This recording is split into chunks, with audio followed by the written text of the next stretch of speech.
down. Joining us now, Congressman Khanna. He's a Democrat of California. He's also the deputy whip of the Progressive Caucus. Congressman, thanks for joining us. As you know, as you heard, President Biden is now cutting his international trip short. Does it sound like a deal will be hammered out by the end of this week? Wolf, I'm confident that the country won't default, but we need to stand firm on our principles, and that is that we cannot have this work requirement, which is going to hurt the poorest Americans, hurt vulnerable Americans.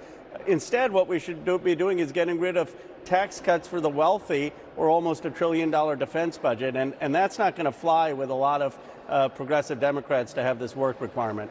The president was adamant that he wouldn't negotiate with these congressional Republicans, but clearly that's what's happening right now. Was it a mistake to put off these talks for so long? No, Wolf. I mean, look, the Republicans have been holding the country hostage. We should just pay our debts. Congress has said to pay this money. The president should pay the money. He has the authority, as Larry Tribe has pointed out, under Amendment 14 of the 14th Amendment of the Constitution. But now that the Republicans aren't budging, the president has no choice.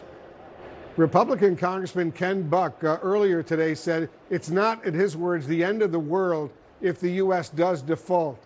He's an outlier, I should point out, but what does it say to you that any Republican would suggest that?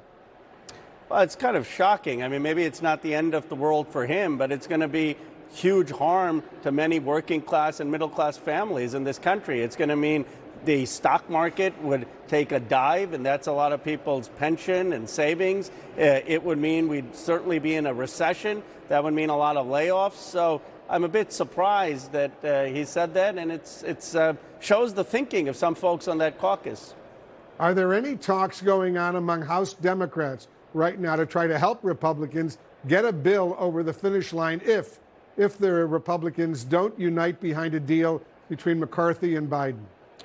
There are talks, but our talks are you pay your debt. And my hope is that Senator McConnell actually would be responsible here, have a clean debt ceiling, and then maybe we can get a few Republicans, if it passes the Senate, to vote with us in the House.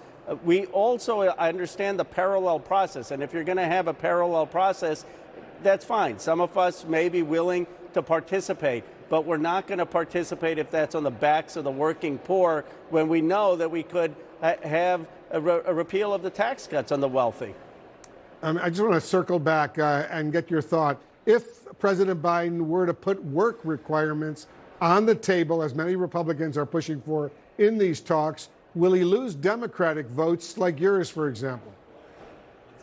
He will almost certainly lose Democratic votes. I'd have a very, very hard time voting for something with work requirements, and I think a lot of progressives would have a very hard time doing that. He's